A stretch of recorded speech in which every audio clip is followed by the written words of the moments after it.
Welcome to Unravel as we continue on our series, The Rich and the Poor. I believe this is part 3.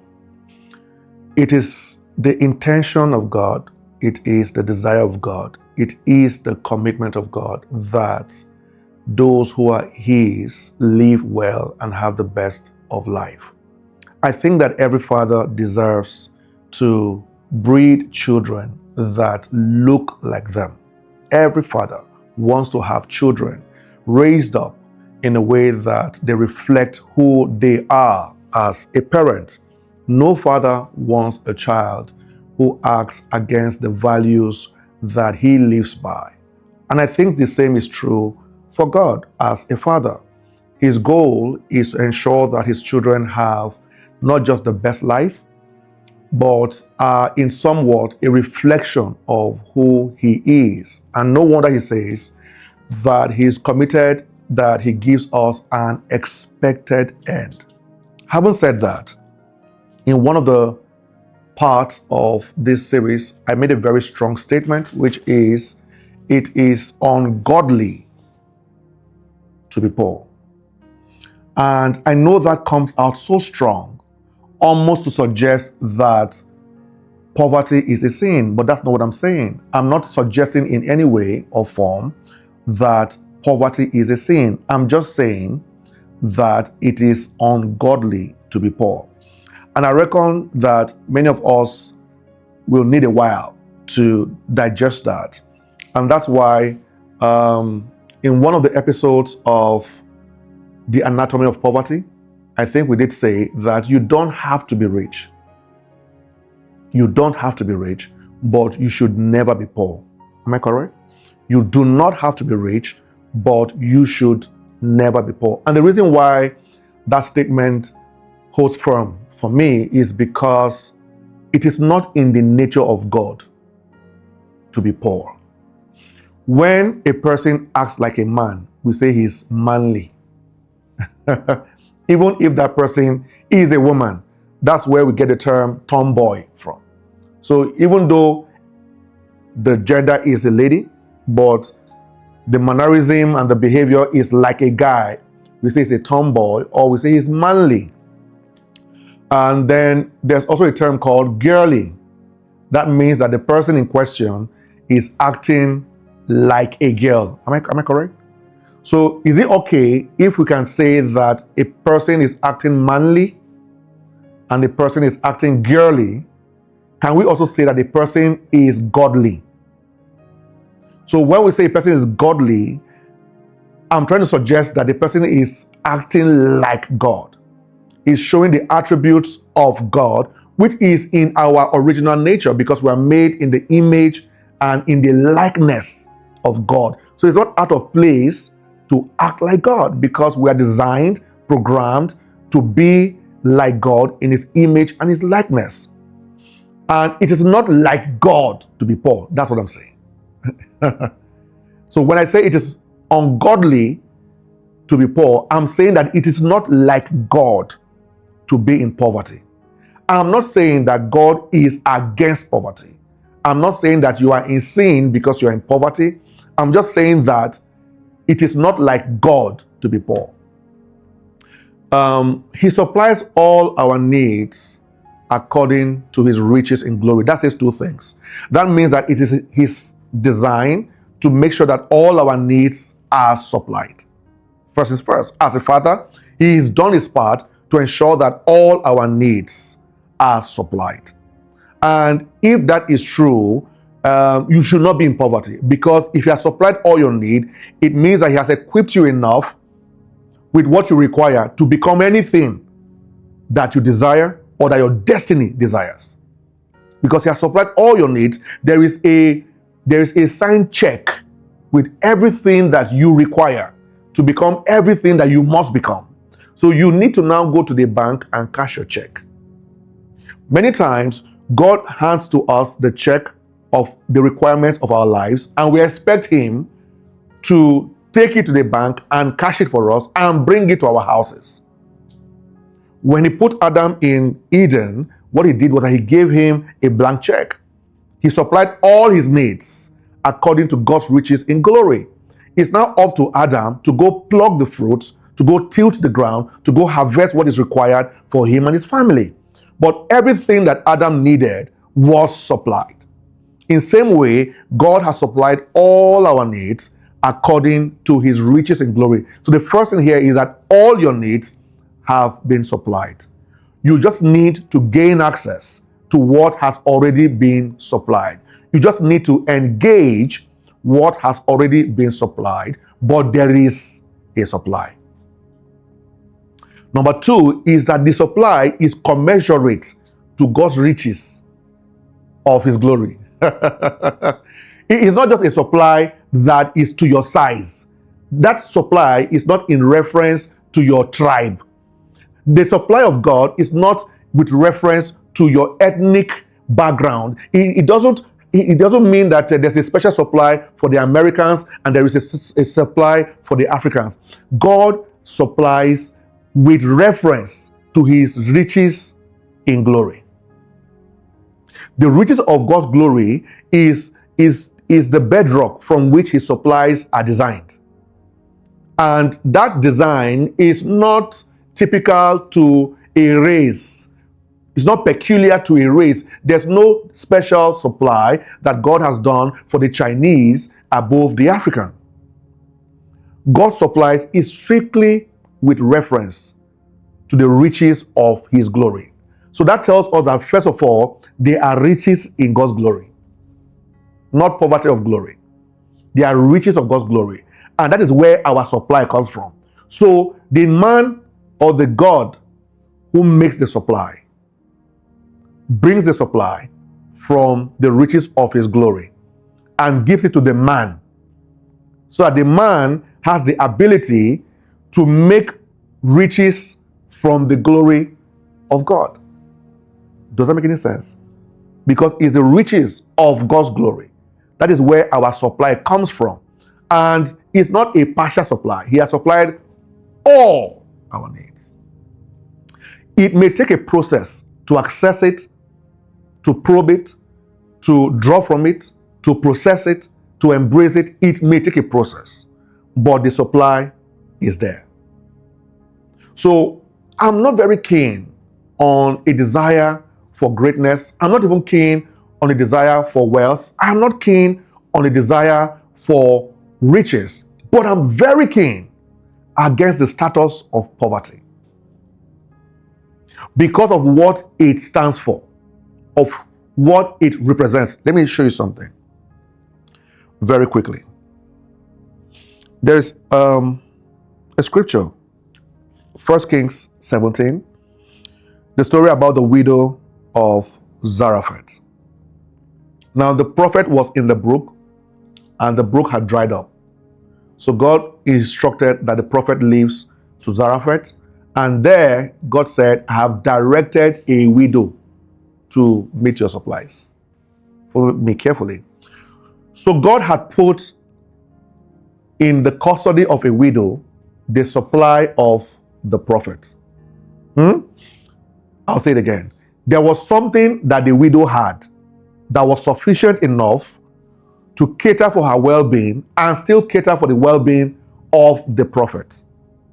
Now the prophet arrives at Zarephath, meets with the widow, and requested for a piece of her bread.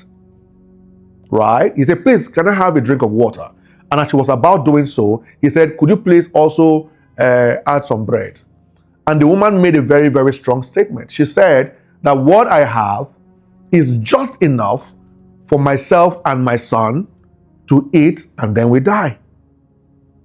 I don't want to dig so deep into that matter, because you will see that eventually certain claims were made by even the woman when the child wasn't feeling well and all that, and she was trying to make a very strong argument with the prophets about the son, the same son that she was willing to eat and die several months before. But back to the case matter. The prophet asked for bread. She said, what I have is just enough for me and the prophet. Bear it in mind that the prophet had what it takes to release a word that multiplies her supplies. The prophet came with an anointing, an unction, to give a word to the widow for which her little would become much. But the widow was unwilling to share her little with the prophet. And what you see playing out in the widow of Zarephath, you don't want to blame her. That is the mindset of poverty. Because a person who is in poverty is always thinking of just their immediate family. There's nothing else they can do about anybody else's problem. And in doing so, they retain their right to remain poor. Because to come out of that poverty, they must give beyond their immediate family. But their minds are not thinking that far enough. So when the prophet came and said, I want a part of your bread, she said, I can't give it to you because it's just for my son and I to eat and die. If you're going to eat that bread and die tomorrow, just give it to the man who will not die tomorrow. That's a logical thinking, right? You're going to eat this bread and die tomorrow anyways. This is a prophet of God. Give it to him. He is not planning to die tomorrow. But she said, no. Okay, can you still take a part of the bread, give to the prophet, the remaining part, still eat and die tomorrow? But the poor man will never think that far. Meanwhile, the prophet who was asking for the bread had what it took to change her status from poverty to riches. Number two, which is most critical, is that the woman was in an instruction and she was unaware. Oh, you didn't get that? I can see your face. So, when God told the prophet to go to meet the widow in Zarephath, he had provided for the supply of the prophet. Bear in mind that the prophet left the brook because the brook had dried up. So God had arranged another supply with the widow. So that bread that the woman had was meant for her and the prophet. She was unaware that her supplies was captured in the direction of God to meet the supply of his prophet. And in the prophet was the supply that she needed to shift her status from poverty to riches. But she couldn't see it because she was blinded by poverty. That is the danger of poverty. This is why, again, I will say, I am not keen on you becoming wealthy. I'm not keen on you becoming rich, but I'm extremely keen that you never remain in poverty. Poverty thinking is wickedness. Because it's narrow thinking, a thinking that puts you under pressure to only think of yourself. Are you following me now? In fact, the tendency to love money is provoked by poverty. It is a sense of lack. It is a thinking of lack that makes people fall in love with money. The love of money that is the root of evil, that love is mostly provoked by the sense of lack. A man who is rich in his thoughts will hardly fall in love with money. We say that riches is beyond money. So if you are truly rich in your thoughts, you will not love money, neither will you worship money. Okay, so I think we've established that, because it was important for me to begin this episode by clearing that point, that statement that poverty is ungodly, all right? Because it is not like God to be poor. There's no form or shape of God that is poor. In the previous episode, or maybe the first episode, we did talk about motives over matter. And an extension of that will be people over profit. So if you're writing down, put this down. People over profit.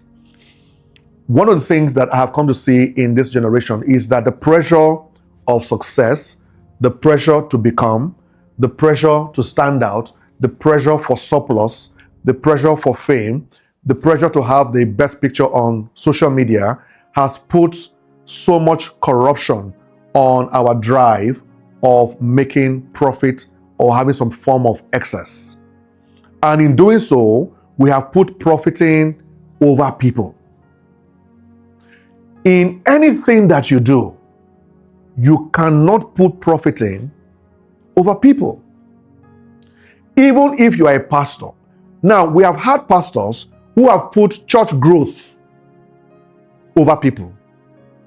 And you may argue and say that, but church growth is people. No, he is more concerned about more number than he is concerned about the growth of the people within his current number. There is a need to show that we are 5,000 seat auditorium. It's more important to a lot of pastors than how well are my people doing. So to a pastor, having a big congregation, to a pastor is profit. It's like a sign of doing well in the business of ministry. Do you understand? And I chose those words carefully. You say, business and ministry. Yes, Jesus said, can't I be about my Father's business? So while doing ministry, Jesus called it my Father's business. So when you do the business of ministry, there is also expected profiting. You see now, when you are a parent, you are also in the business of parenting. There is expected profiting.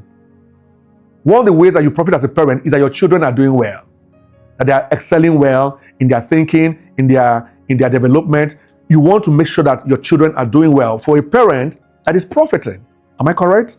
Yes, for a husband, he wants to profit with his wife, that the romance is ongoing, the communication is ongoing, and the bond is ongoing. That is profiting to a spouse. So a pastor is in business of ministry, and he profits by different things. For some pastors, it is by the increase of their number. For other pastors, it is the growth of their members. Now, if for any reason, as a parent, it is more important to me that my son comes first in class than he grows up to be a good man, then it's a problem. I have put that profit above the person. All right? If my son isn't feeling well, and I insist that no matter what, he must go and read his book because he must come first, without asking him, how are you feeling? It means that I have put the profiting over the person. If the pastor is sending everybody out to go and talk to people and go and invite people, but you're not asking, how are they doing? The ones that you have are struggling spiritually. The ones that you have cannot pay their rent. Their husbands are fighting them. All manner of atrocities are going on under your roof, but you want to increase the number because you want to have something to show that my church is growing. So in that case, the pastor has put profiting over people. And then as a businessman, you have financial profiting, right? And then the quality of what you are providing is not in the best shape, but you don't care.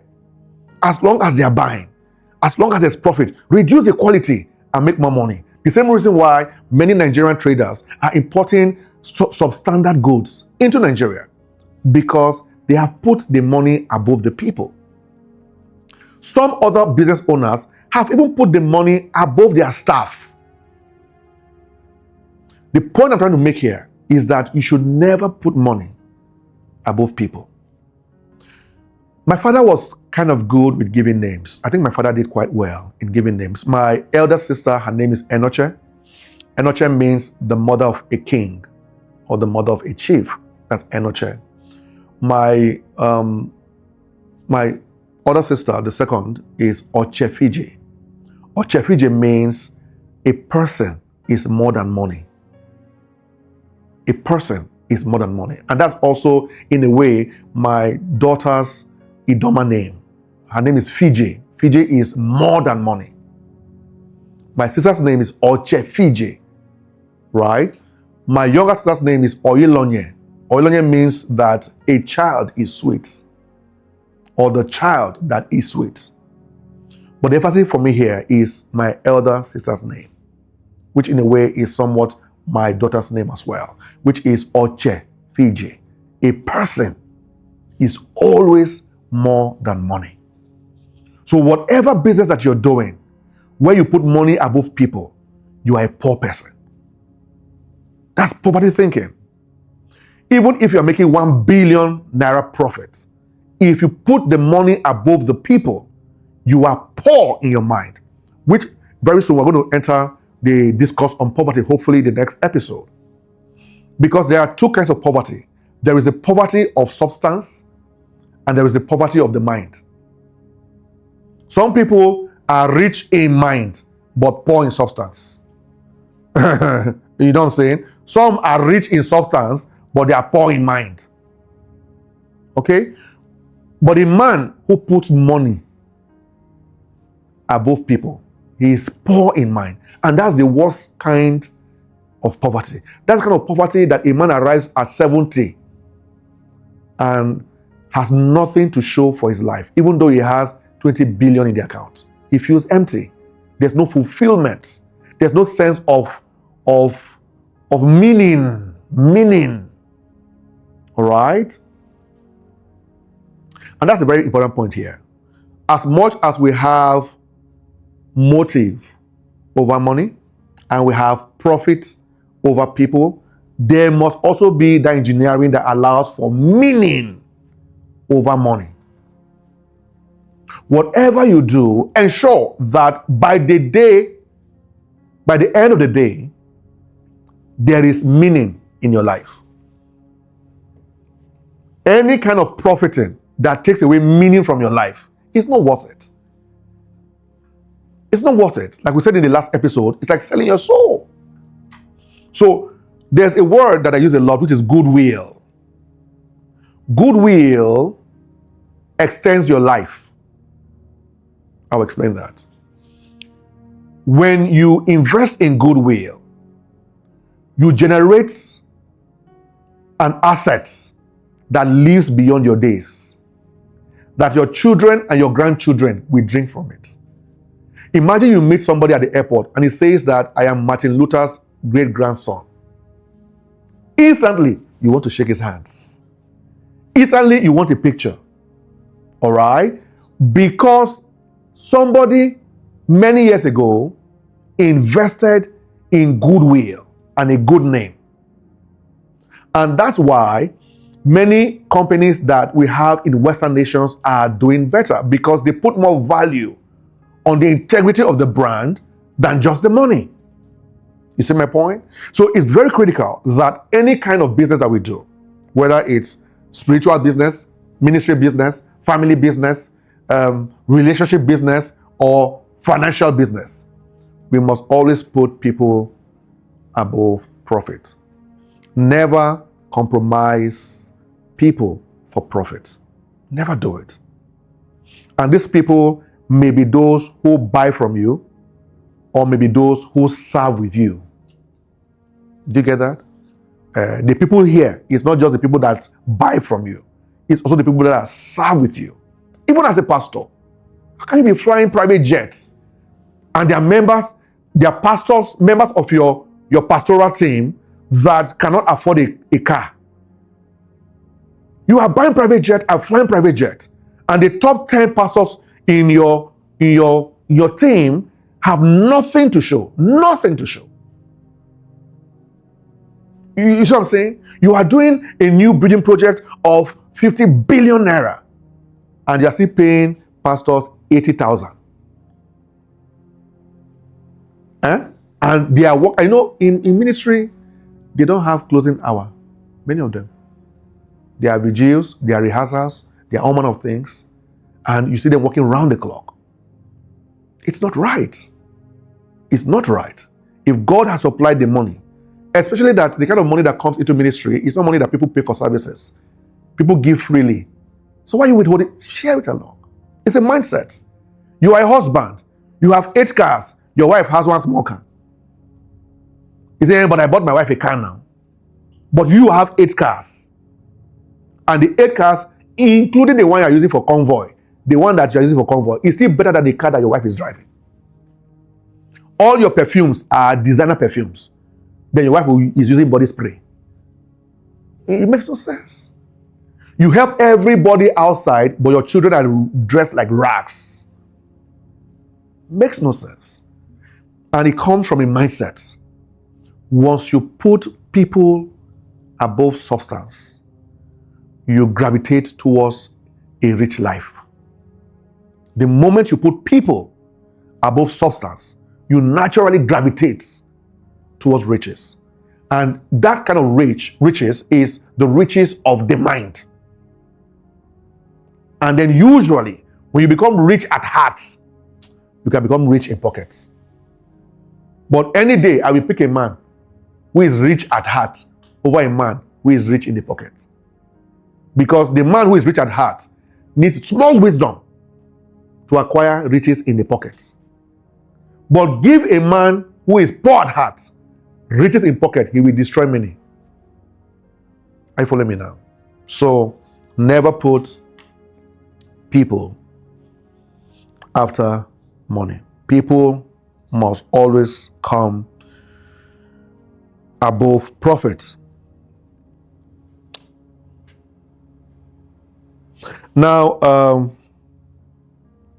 we have now said that profit should never come above people. So it's always people above profits, people over profit. Also, I want to say that there is a profiting beyond cash.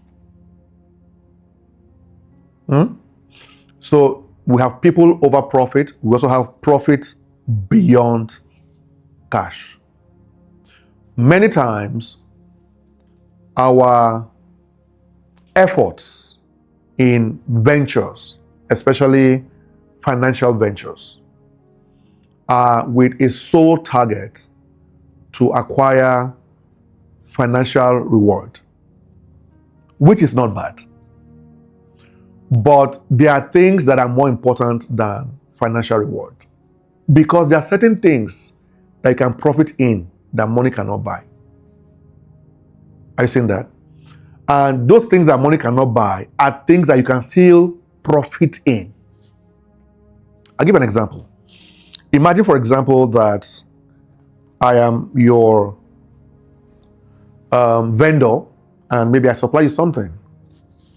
But there's a way that I act towards you and honor you that has helped us to build a very strong bond.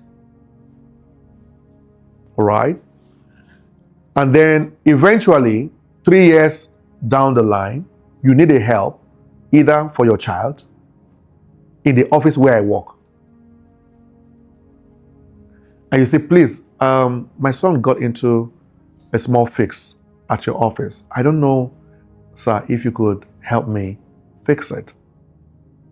And I make one phone call and bring your son the victory that he needs. Can you pay for that victory? Exactly.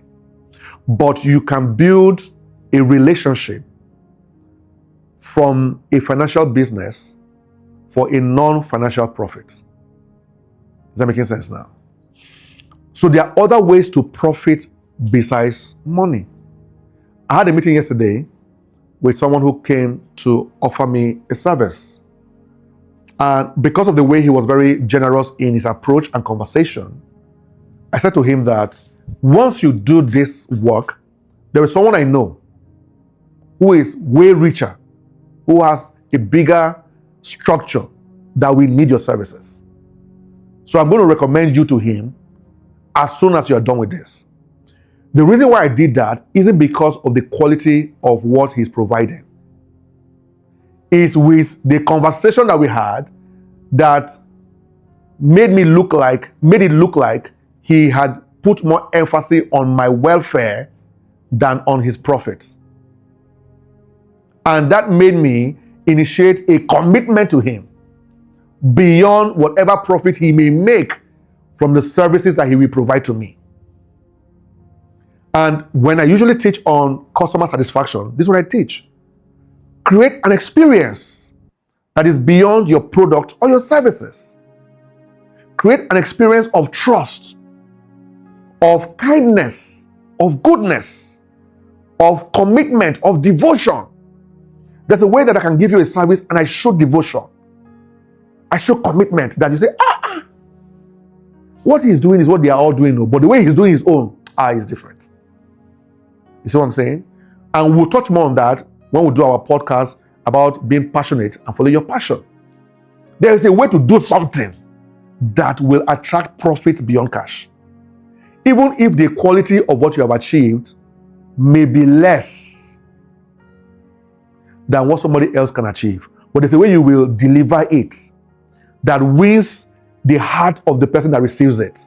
So much so that he's looking for what else to give to you beyond money. Like, who can I call to help this guy? What can I do to help this guy? Not because of what services he has provided, but the way with which he provided it. There's a way that he talks to me when I call him, right? There's a way that she talks to me when I call her. There's a way that she's following me up to ensure that what needs to be done is done. This guy, I've got to do something for this guy. So if you're only profiting, even if it's a financial venture, is money, then you are shortchanging yourself. Because there are many things to profit in beyond money. All right? And that has been one of my guiding principles as a business owner. I always try to ensure that I build that relationship. So we had a guest come stay at our short stay apartment. And he was with us for a long time. And the last 2 days of his stay, the water pressure had reduced greatly. And I now heard about it from one of our staff that there was a drop in the water pressure. So we didn't know what it was. We called our plumber in. He checked and realized that the submersible pump of the borehole was faulty. This was a weekend. So we had to quickly fix it and even had it replaced, actually. In fact, the guy worked till almost midnight just to ensure that all the guests in-house were comfortable. The water was flowing, but the pressure had reduced. And we are big on good water pressure in both our hotel and the apartments.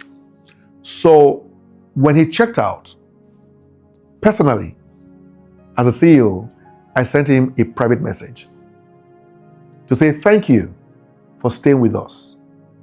And I truly apologize for the water situation. In fact, I was told by the staff that he didn't complain really about the water because it was his apartment that brought it to our attention, even though we had other guests in-house, but it was him or his wife that brought the concern to our attention. So I made it a duty to apologize to him. I said, I'm so sorry about the water situation. And this was what happened. I gave him a backdrop to what actually happened. And he said, no, it wasn't even a big deal. He had told our staff the same thing. That's not a big deal, that he has been here for more than 2 weeks and he didn't have this issue. So he understands that whatever it is for one day must be quite serious, and he knew that we could have it fixed, and we had it fixed in less than 24 hours. But I took time to personally apologize to him for that inconvenience and to say thank you for his stay. What do you think will happen next time? He will take it on himself to become like a personal marketer. Not because of the quality of the service that we provided, but the way that we made him feel. You see that now? That is the culture that guides my commitment to our financial ventures, is that they are profiting beyond money, and those are the kind of profits that I like. Because many times, those profits cannot be bought with money. Many times. And it may not even come like a benefit. It may just come like honor. And honor is priceless. Any honor you pay for is no longer honor. Right? So honor is priceless. And certain things that we do breeds future honor. Honor on yourself and honor on your brand. And the worst kind of poverty is the poverty of the mind. That's the worst kind.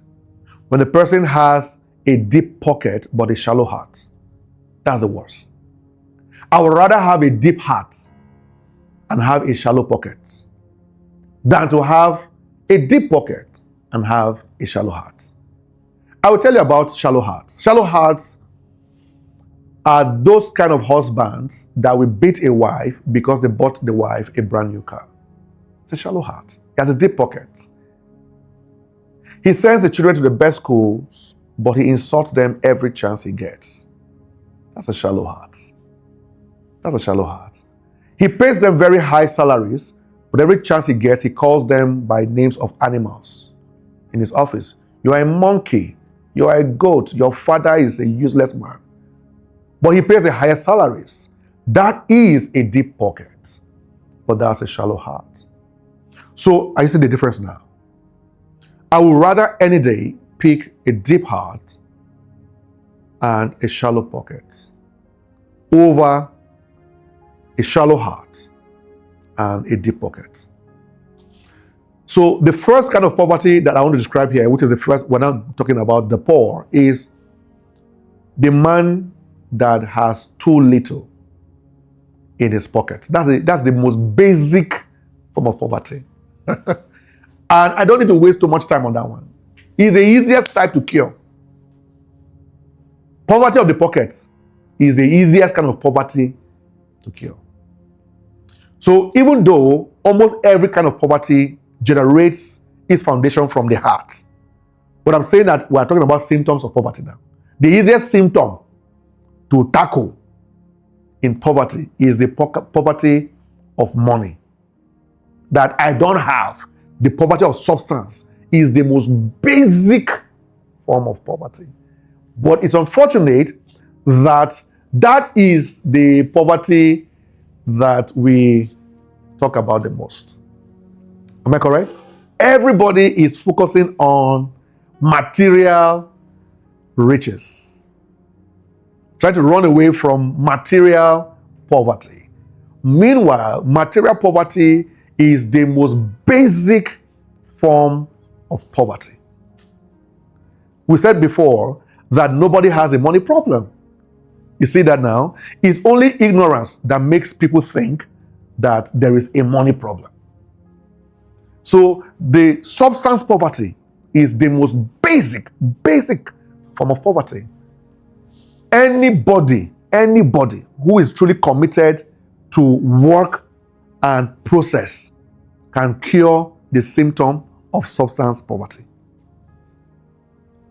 And the good thing about substance poverty is that it responds very easily to structured responses.